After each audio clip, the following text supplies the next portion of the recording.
Hi there. Welcome to The PrevenTable, the podcast giving you a seat at the table with conversations about the intersection of alcohol, drugs, and mental health in everyday lives. Take a seat and join us. Welcome to The PrevenTable. We are so excited to be kicking off season 5. And I'm your host, Jenny Armbruster, the new executive director at Prevent+Ed. I started this position formally in December, and I'm looking forward to hosting the future seasons of The PrevenTable. We want to make sure we give a big thanks today to Hubbard Radio for allowing us to share their space and do our recordings of our podcast at their amazing studios and location. So big thanks to Hubbard for all of their support. We can't believe we're already in season 5. I'm very excited to start this season and to start my official podcast hosting conversations with a amazing woman and good friend of Prevent+Ed, Lisa Lorenz. Welcome, Lisa. Thank you, Jenny. Lisa and I, we've known each other for several years now, and we've had some opportunity to partner in several different ways. And so I think that there's just a lot of Lisa's life and story that you all, as our listeners, will appreciate, and that I'm excited to spend some time getting to know Lisa a little better. So, Lisa, let's start with the easy stuff. Okay. So, Lisa, you really we met as you started volunteering at Prevent+Ed. Is that right? Yes. So I have been a sober woman for just over 6 years. Wow, congratulations. And thank you. And a few years back, when my youngest daughter went off to college and I had a little free time on top of, running a small business, I just felt like I wanted a connection back to kind of my sober life. And I live in Olivet. I had been driving by Prevent+Ed for 20 years. A friend's husband was on the board. I really didn't know what was up about the organization. I went to the website, learned a little bit about it, sent an email, and Alicia Smith emailed me back, and she said, come in and let's talk. I'm sure we can find something for you to do. And I started a couple of years ago, just volunteering at the front desk, answering the phones and entering survey data. And it's been just a fun, sort of friendly connection back to my life and the choices I've made, and being with people who educate and help people get through hard times. For me, it's just been really great, and it feels good to volunteer. It's something I haven't always been able to do with full-time jobs and children and all that in life. Good stuff. Yeah, it can get busy. Well, I know that we greatly appreciate it. At our front desk, we have really a combination of staff and volunteers that help, keep things running. That's really what a front desk does. And on our front desk, we have a tag that says First Impression Associate, because we know that it means a lot when someone walks in, that, they're greeted by someone who is friendly and welcoming. And, definitely that checks the boxes for you, Lisa, too, that, you always have a smile on your face. You always seem happy to be there and be part of it and, engaging with people. So I know that we've really, truly appreciated that. So tell us a little more about your business that you own. Okay. Yeah. So I purchased a small business, a women's clothing boutique, in 2017, and that was really, honestly, a really low point in my life. I had been working for a big St. Louis-based company for almost 25 years. Wow. Big, crazy job, sort of earning the majority of our family's income. It was high stress, but it was, where I'd been, my kind of family. And I lost my job in 2017. Later learned the company was going through a buyout, and that's probably, why that happened. But it was just handled in a really harsh way, and I didn't see it coming. And so much of my self-worth was like wrapped up in that job that, was just sort of pulled out from under me. And I think, I sort of hastily in hindsight, felt like I needed to quickly replace that income. I didn't feel like I had the mental fortitude to interview for another kind of big marketing job, and so I bought a small business. Okay. That's a big shift. Yeah, for sure. I mean, there's so many good things about it. I don't have the travel. I have flexibility, but I was so out of my element. I had so much to learn, and I have always been kind of an anxious person, and anxiety is was sort of the jumping off point for my drinking even before I bought the small business. But the small business purchase and that period of my life where I was really alone, like you go from working in a company with lots of people on a team, and then all of a sudden it's all you. And I really struggled. Well, right. That's a whole other layer of stress. And talk about anxiety when it is all you. It's you. I was taking over something from someone else. So they had this sort of legacy and way of doing things. And I'm a really different person from the women who started the shop. And now I've been doing it for almost 8 years, and I feel really comfortable, and I feel like I've taken the shop to a place that feels so much more like me, and it's all good. But yeah, thinking back to that transition in my life, that it was really hard. And I think transitions can be really hard and can trigger, things like drinking too much to try to cope with all the stuff. Absolutely. But yeah, the shop is in Webster Groves. It's a women's clothing shop, and I have a small team of great people, and it's just, it's fun to like connect with people every day and be in a really great community. It's in Webster Groves, and So what is the name of the shop? It's called Never Enough Boutique. Never Enough Boutique in Webster Groves. And is that a name that the shop had for a long time, or is that a name you chose? No, I bought the shop, and that was the name, and I decided not to change it. I think people are sort of resistant to change, and at that point there was so much change in my life. I'm like, okay, we're just going to status quo this until I figure it out.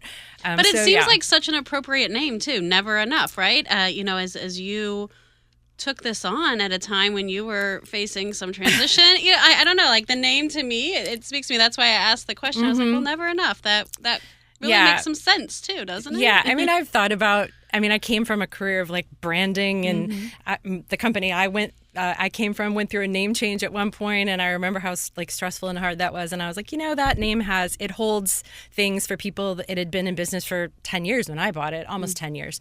So yeah, I kept it and just did things kind of around the name with the environment and the branding and the space itself and the things I buy that made it more me. So things you buy. So I know that this week we were talking, you just got back from a trip where you got to do a lot of shopping, right? Yeah, it's part of the job. There are what are called markets, apparel markets, that are held around the country several times a year. And so you go in and to a big convention center. I was in Las Vegas, staying far off the strip in a Hampton Inn with no casino, doing my thing. But you basically shop for future seasons. So I kind of have a sense of like category-wise what I need, how much, and I just write orders for things, and then it comes later. And so you do that. I do that, 4 times a year. Do you still get excited by it? I mean, it sounds really cool to me, but I know that it's probably like part of your job to you. But do you still get excited? Yeah, it's fun. I mean, it was a learning process because you're not shopping for yourself. It's not like I'm just going and spending tens of thousands of dollars on my own wardrobe. Like I have Wouldn't that be fun though? Right. So I have to think about my customer base and the kinds of things that they like and trends and. So I feel like I've gotten so much better at it over the years, and I'm a lot more relaxed about it. And it is fun. It's a lot. It's like long days. You're just on your feet for 12 hours, just walking around, looking at stuff, writing up orders, hoping your credit card doesn't get compromised because you're leaving it everywhere. But yeah, it's good. And my shop. I moved my shop to a new location last year, and it's been really great, like more business, more traffic. And so last year, while I was kind of in the process of, that first year in a new space, I never had enough merchandise. Like I was constantly scrambling. We'd have a great weekend and I would be like, oh, there's like the racks are empty. I'm ordering stuff online, which I hated.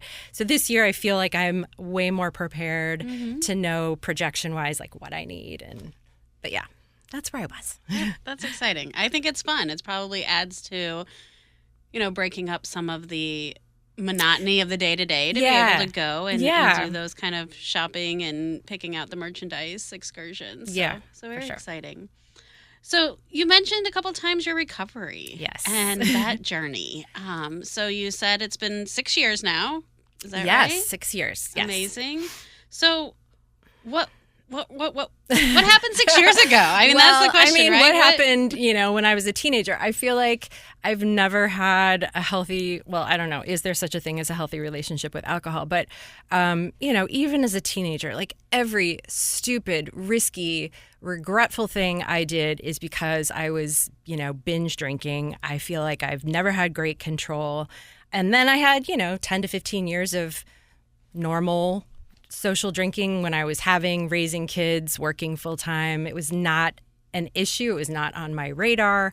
And then, I think the anxiety of pressures at work, my kids getting older, marriage, life, whatever, wine o'clock started becoming a thing. And this was when I was still in my corporate job, but, come home from work, have dinner, have a glass of wine, have 2 glasses of wine, have 3 glasses of wine. And then I lost my job and then I bought the shop and I was still just feeling so like out of my element, stressy, almost panicked sometimes. And I kept drinking. And then I was at the shop and the shop would close at 5 and I would have 2 glasses of wine before I got in my car and drove home. And I was sneaking. And, that at that point felt like this is out of control.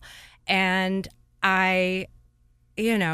luckily I wasn't physically dependent, but I just knew for many reasons that things would have to change, that it wasn't sustainable to live like that. My husband told me he thought I was an alcoholic, and that honestly, I opened your eyes. Lost it. Nobody.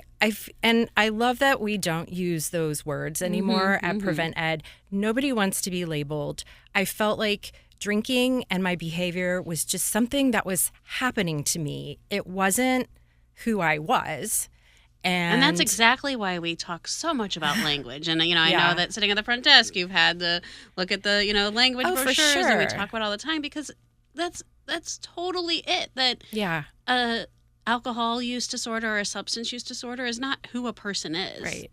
Yeah. It's something that's happening. It's something that's a part behavior, of their life. And it is often a result of, just things that are happening in your life. It can be a coping mechanism. But yeah, I think that moment was really just like eye-opening for me. And also just the cycle, like if you're a daily drinker, it is the cycle of like, when am I going to have my glass of wine? And then drinking, and then sleeping poorly, and then getting up and feeling crummy and dehydrated and unmotivated, and then starting that all over again. And also my relationships, I at that point I was running the shop, so I was very alone at work, and I could do as much sneaking around as I wanted to there. But at home, I have 2 children.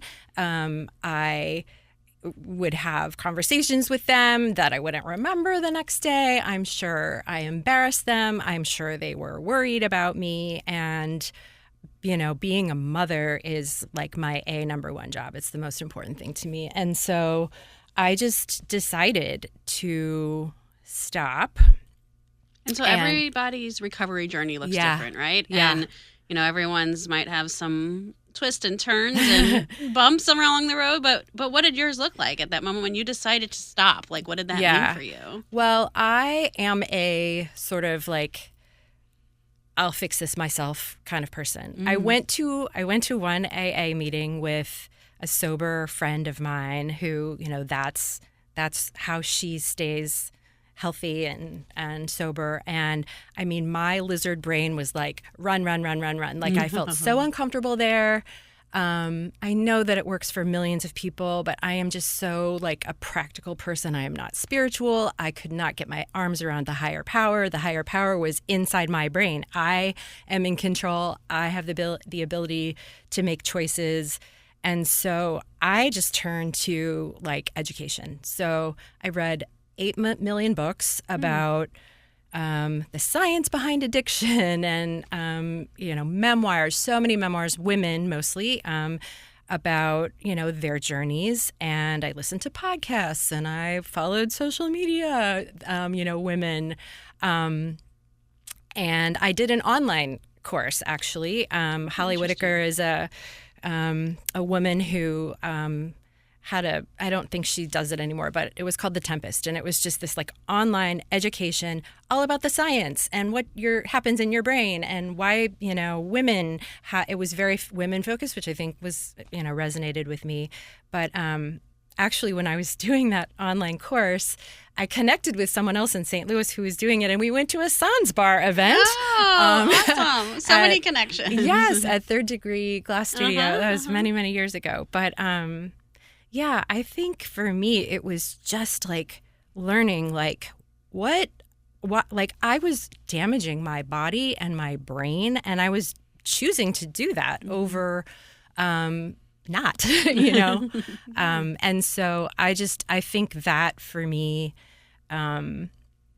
kept me kind of on that path. And then, as time progressed, and that's just your life, anytime I felt shaky, I would just remind myself, like, I get to wake up every morning clear-headed with my coffee and my sort of alone time, and I don't ever feel bad physically. So yeah, it was just over time.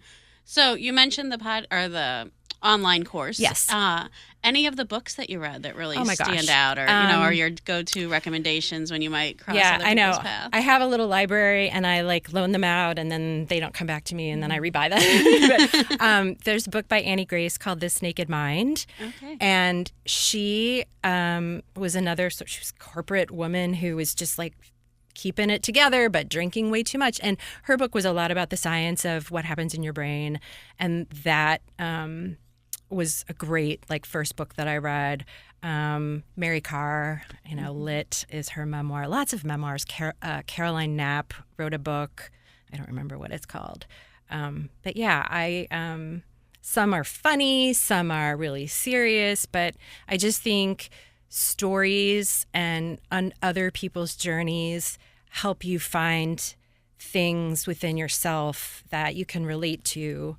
And for me, that was my community, was my little library. Yeah, no, I think that's amazing and can be so powerful. And you also have mentioned a couple times in our conversations that really empowering women and connecting with other women. Yeah. I think oftentimes when we think about alcohol use disorder, not that we know there's women that are impacted, of course, but a lot of times working and motherhood and relationships and the mental load of all of that, I don't know that it's talked about enough about how we handle all of that. It's not. There's this ugly sort of rock bottom addiction, lose everything, you're homeless, drinking. And then there's this whole huge community of women who drink every day, and wellness influencers who are promoting alcohol brands and the mommy wine culture. And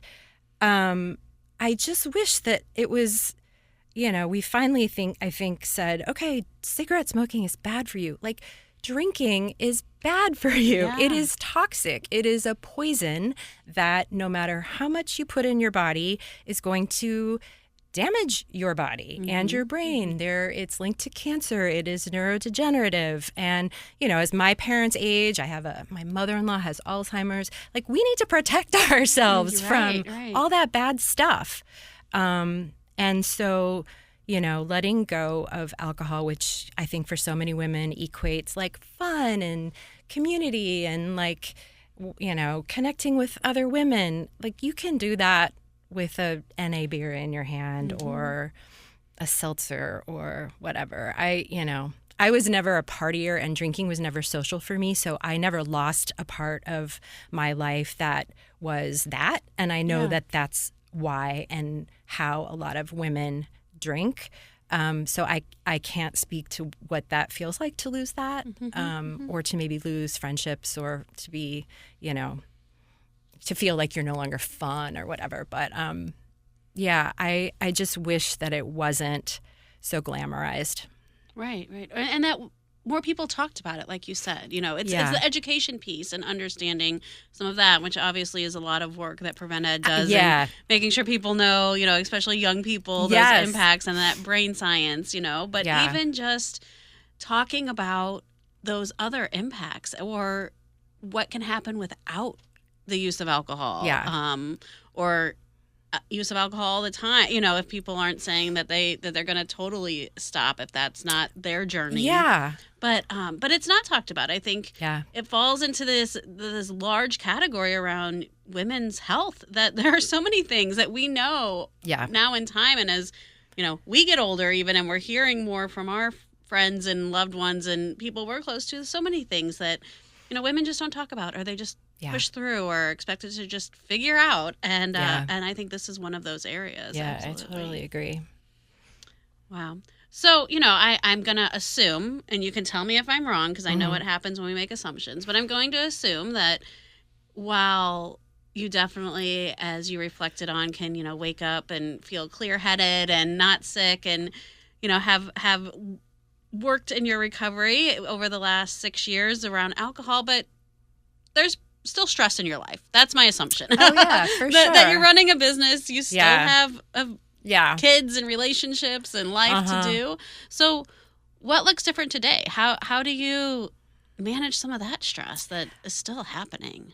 I mean, I think somebody who has like a pattern of unhealthy drinking is a kind of a very routine person, and I definitely fall into that. So I think like routine has been good. Like, we have a crazy ass dog who needs a walk, multiple walks every day. I just have a routine. Like, I get up at the same time. I have my coffee. The dog and I go for a really long walk. I listen to so many audiobooks. Like, that's how I just kind of, like, everyone needs to numb out or wants to sort of like escape. And I just don't do it with alcohol anymore. I get outside. I listen to a book. Those are probably my big two. You're big too. When you're feeling that, you kind of know. Yeah. You know the triggers. You know how to respond now. Yeah. One thing I wish and I want to work on is the community part of it. I feel like I internalize so much of it, and I deal with it internally and inside my own head. And sometimes with relationships, like, those can be strained, and so more friendship, more time with friends, working on marriage, those kinds of things, the relationships that you have in your life, those people, want to be there for you and support you. And I often still feel like this is all on me to, keep the ship righted. Right. Yeah, that's a lot of pressure. And I think, if there's any comfort in that, a lot of women feel that way. Yeah. It's kind of the common and, ongoing, just, I don't even know if burden's the right word or what it is, but, a lot of times that again is very a thread that many of us feel, but we don't always talk about. We just keep doing it, and we just keep going, right? I will say, within my own family, like, when I stopped drinking, my husband stopped drinking. Oh, it wasn't important to him, and so he just stopped. And I had a kid in high school and a kid in college at the time, and they both have such, like, healthy, knowledgeable relationships with drinking. They have no desire for the antics of, like, college drunkenness. And, I'm proud that I was kind of probably the reason that they saw that, this is what it can do to you as an adult, even though everyone around them in college is whooping it up every weekend and binge drinking, and they just don't do it. That's amazing. Yeah. I mean, And how powerful, again, that you can just have those open and honest conversations. Yeah. That's healthy, and Yeah.